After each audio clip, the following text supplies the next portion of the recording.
اهلا بيكم بفيديو جديد. النهارده هنعمل مع بعض شنطه بغرزه سهله جدا، النتيجه بتاعتها روعه، واسعه جدا زي ما هتشوفوا في اخر الفيديو. دي قناه برنسس ميد كروشيه، ما تنسيش الاشتراك. يلا بينا نبتدي. استخدمت 550 جرام من خيط السلسله، سمك الخيط 3 مللي، واستخدمت مع ابره رقم 4.5 مللي.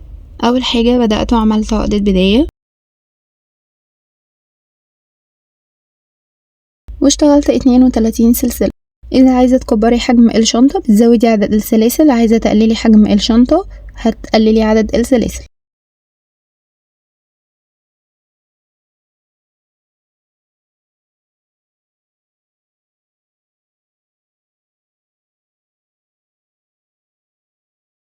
اتنين وتلاتين سلسلة عملوا معايا بالظبط 24 سنتي. وش السلسلة ده أنا مش بشتغل فيه، هقلب السلسلة على ظهرها. في عندي حلقات، هي دي هسيب أول حلقة مش هشتغل فيها، هشتغل من الحلقة التانية. بدخل جوه الحلقة أسحب خيط، بيبقى عندي لفتين على الإبرة، هسحب الخيط من اللفتين ودي اسمها غرزة حشو. وأنا كده اشتغلت أول غرزة. هشتغل على حلقات ظهر السلسلة 31 غرزة حشو.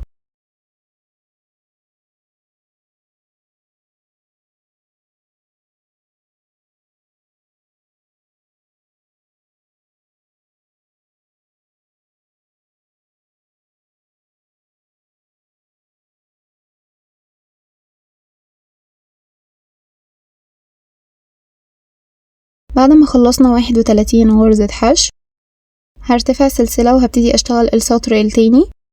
هشتغل من اول غرزة عندي هنا كده تحت الحلقتين برضو غرز حشو، وهشتغل 31 غرزة حشو.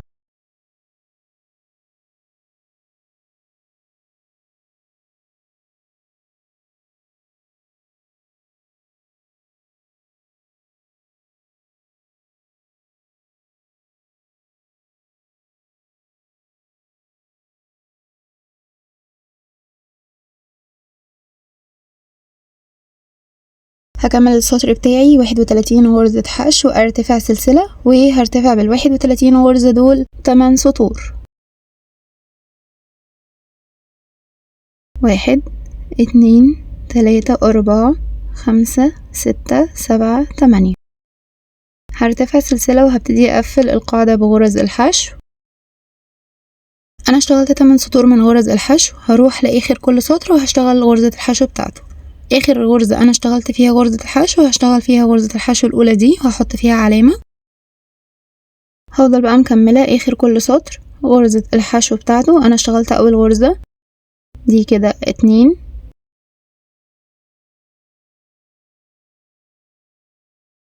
3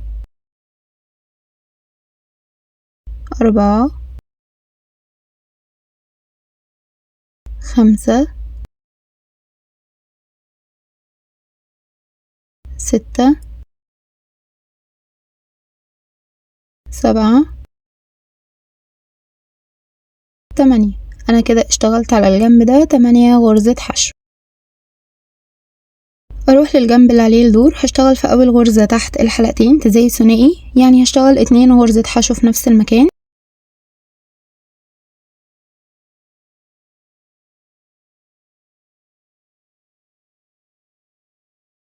بعد كده هشتغل 29 غرزة حشو لحد ما اوصل لاخر غرزة في الجنب.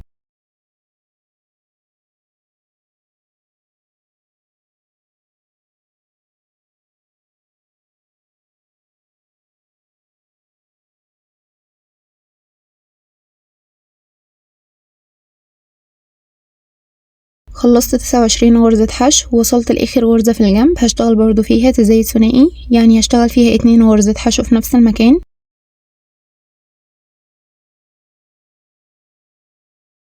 الجنب اللي عليه الدور هشتغل زي الجنب اللي قدامه بالظبط، هشتغل 8 غرزة حشو اخر كل سطر غرزة الحشو بتاعته.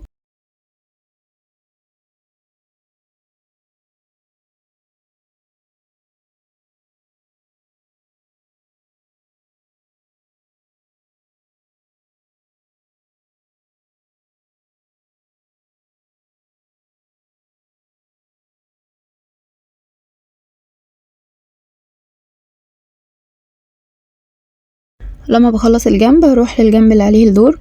اول غرزة هشتغل فيها تزايد ثنائي، يعني هشتغل فيها 2 غرزة حشو في نفس المكان. بعد كده هشتغل 29 غرزة حشو لحد ما اوصل لاخر غرزة في السطر.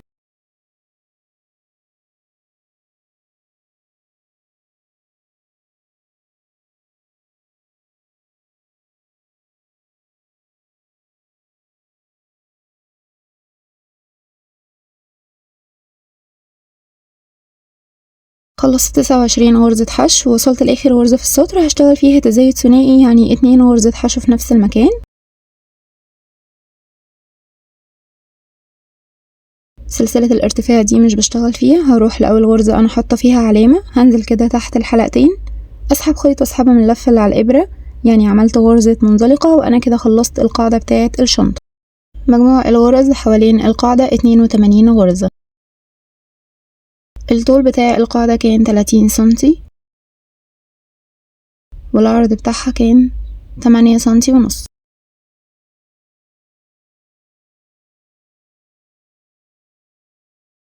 ارتفع السلسلة وابتدي اشتغل في جسم الشنطة في نفس المكان اللي انا عاملة فيه غرزة المنزلقة وسلسلة الارتفاع. هروح للحلقة الخلفية واللي ورا الخلفية، هسحب الخيط من ورا الابرة وبعدين اكمل غرزة الحشو بتاعتي عادي. انا بعمل غرزة حشو وبس بسحب الخيط من ورا الابرة، واول غرزة دي هحط فيها علامة. الدورة دي كلها هتكون غرز حشو في الحلقة الخلفية واللي وراها، يعني انا بسيب الحلقة الامامية بروح للحلقة الخلفية واللي وراء الخلفية هنا وهنا كده بالظبط. هسحب خيط من ورا الابرة، يعني بلف بالابرة كده على الخيط اسحبه وبعدين اكمل غرزة الحشو بتاعتي عادي. الغرزة دي اسمها غرزة الاكس، هي بالظبط غرزة الحشو بس بسحب الخيط من تحت الابرة واكمل غرزة الحشو بتاعتي عادي. انا بسيب الحلقة الامامية، هروح للحلقة الخلفية واللي وراء الخلفية هنا وهنا وبعمل غرزة الاكس.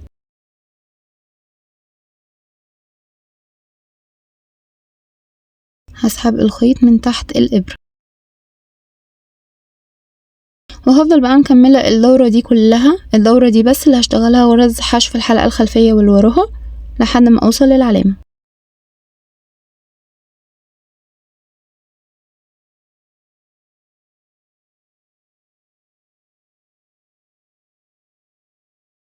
خلصت خلاص الدورة الأولى، هي غرز اكس في الحلقة الخلفية واللي وراها. هسيب غرزة المنزلقة وسلسلة الارتفاع مش بشتغل فيهم، انا شغلي دوران حلزوني بدون فواصل. هروح لأول غرزة انا حاطة فيها علامة وهنزل كده تحت الحلقتين اسحب الخيط من تحت الابرة واكمل غرزة الحشو بتاعتي عادي. واول غرزة دايما بحط فيها علامة عشان دي اللي بتعلمني بداية السطر. غرزة سهلة جدا، بنزل تحت الحلقتين هسحب الخيط من تحت الابرة كده واعمل غرزة الحشو بتاعتي عادي. تحت الحلقتين اسحب الخيط من تحت الابرة واكمل غرزة الحشو بتاعتي عادي.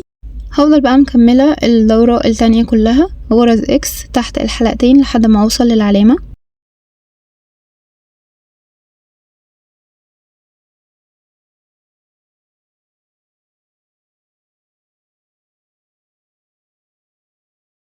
شغلي دوران بدون فواصل، يعني انا لما بخلص الدورة بروح لأول غرزة فيها علامة بنزل كده تحت الحلقتين اكمل الغرزة بتاعتي عادي خالص وبعدين ارجع احط العلامة في اول غرزة، انزل تحت الحلقتين اسحب خيط من ورا الابرة واعمل غرزة حشو وهكذا لحد ما اخلص الدورة كلها.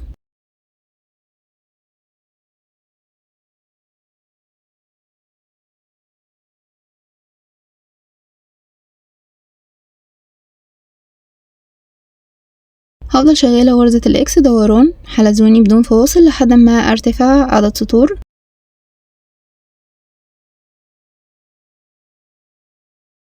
انا فضلت شغالة لحد ما وصلت لطول 22 سنتي.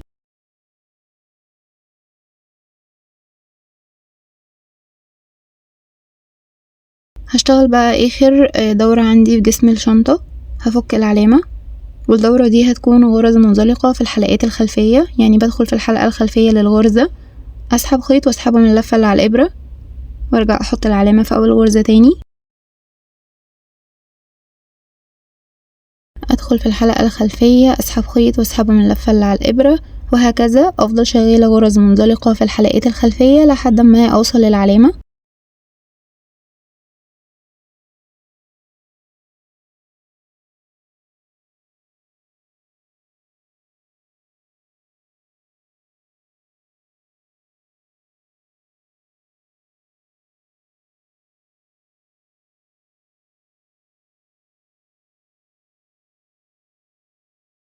خلصت السطر الأخير في جسم الشنطة غرز منزلقة في الحلقات الخلفية. هفصل الخيط وأكون آخر غرزة، هشيل العلامة وأجي كده بالإبرة بتاعتي من وراء الغرزة تحت الحلقتين وأسحب الخيط على جوه،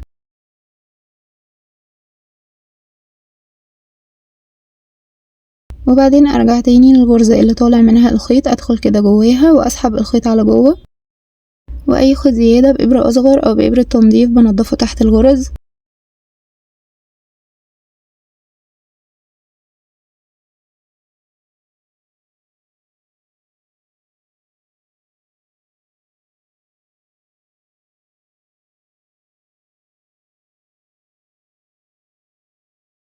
كده أنا جسم الشنطة عندي جاهز. هعمل دلوقتي القلاب اللي هركب فيه القفل.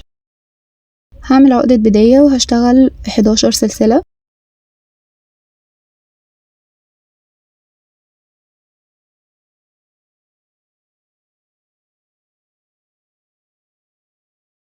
في حلقات ظهر السلسلة طبعا بسيب الحلقة الأولى، بشتغل من الحلقة التانية، هشتغل 10 غرزة حشو.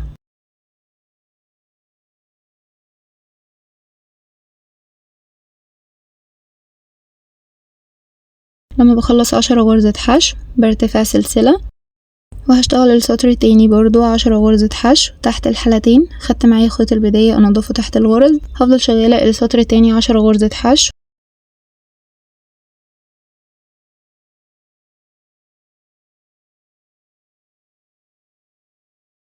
هكمل السطر التاني 10 غرزة حشو وهرتفع بالعشر غرز دول 20 سطر.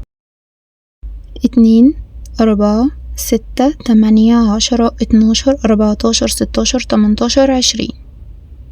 هفصل الخيط والخيط الزيادة هنضفه تحت الغرز.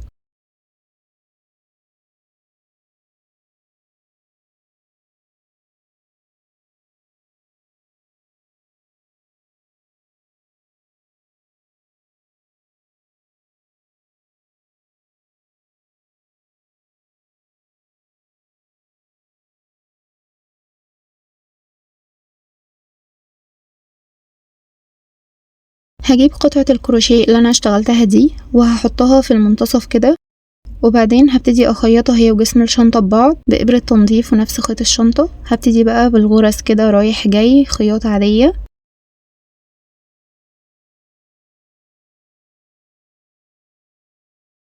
هعمل عقدة تثبيت كده في اول غرزة، بعد كده هاخد بقى كل غرزة مع اللي قدامها خياطة.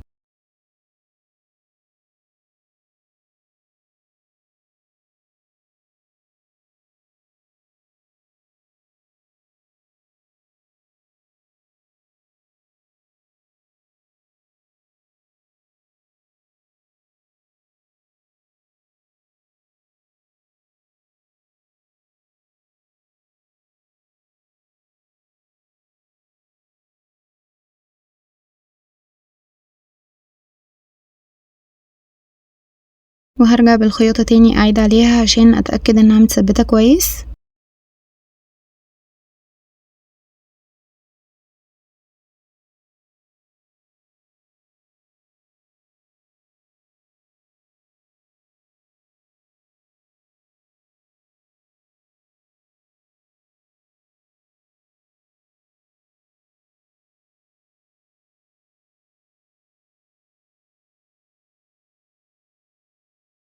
كده انا ثبت الاقلاب كويس.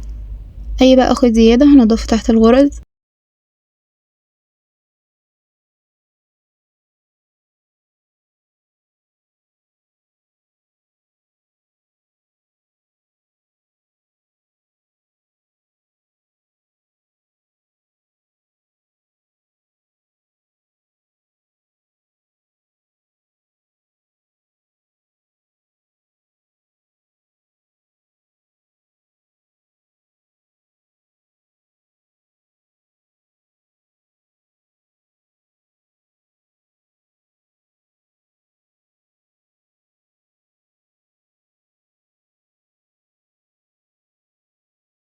تقدري تركبي مغناطيس بدل القفل.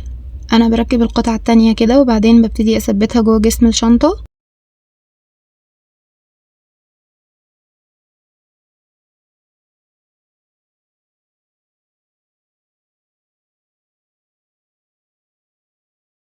كده خلاص عملنا القلاب بتاع الشنطة، ودلوقتي هعمل اليد. هعمل عقدة بداية، وعقدة البداية مش هقفلها قوي، هسيبها مفتوحة كده شوية، وهشتغل 6 سلسلة. بعد كده هرجع لعقدة البداية اللي انا فتحاها كده شوية، هدخل جواها وهعمل غرزة منزلقة، يعني بسحب خيط منها وبسحبه من اللفة اللي على الابرة. وبقى كل حلقة عندي هدخل جواها كده اسحب خيط واسحبه من اللفة اللي على الابرة. يعني انا بعمل في الحلقات الخلفية بتاعت السلسلة دي غرزة منزلقة، كل حلقة قدامي بدخل جواها اسحب خيط واسحبه من اللفة اللي على الابرة. هفضل شغالة حلقة حلقة كده قدامي، وهو ده اللي بيكون لي اليد. بدخل في كل حلقة تقابلني اسحب خيط واسحبه من اللفة اللي على الابرة.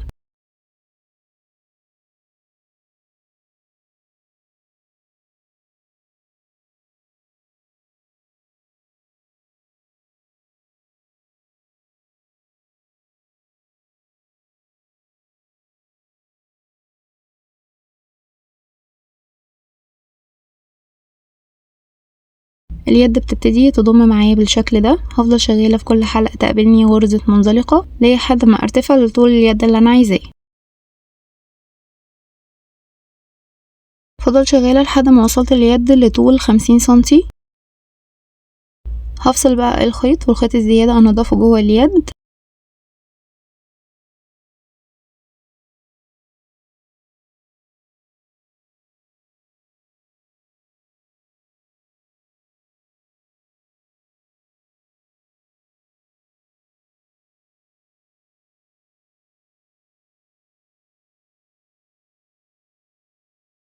انا هركب الاكسسوار ده في اليد، بدخل كده اليد جواه وببتدي اربطه كويس بمسامير.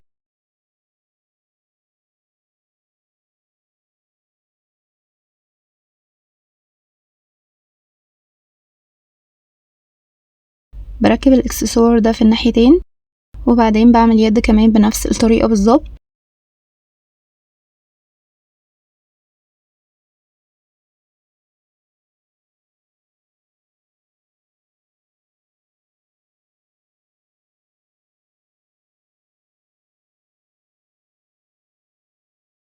هركب حلقات سهلة الفتح في جسم الشنطة، هي اللي هركب فيها اليد. طب انا ما عنديش الاكسسوار ولا حتى عندي حلقات سهلة الفتح، عادي بالخيط والابرة اللي احنا شغالين بيهم. وهركب اليد كده في جسم الشنطة بإبرة تنظيف.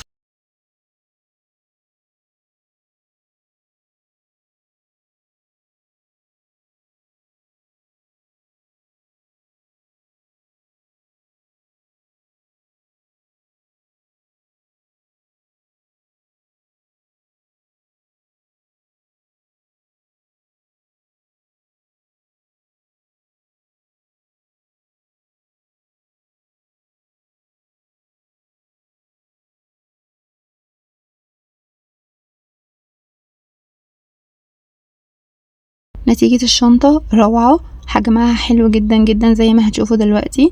عملتها معاكم بأسهل طريقة. يلا اذا وصلتي للدقيقة دي من الفيديو ما تنسيش تعملي لايك، اكتبي لي كومنت تعرفيني بتشوفيني من اي مكان، ايه رأيك في الشنطة. واذا ما عملتيش اشتراك اعملي اشتراك عشان في حاجات جامدة جاية، واستنوني في فيديو جديد.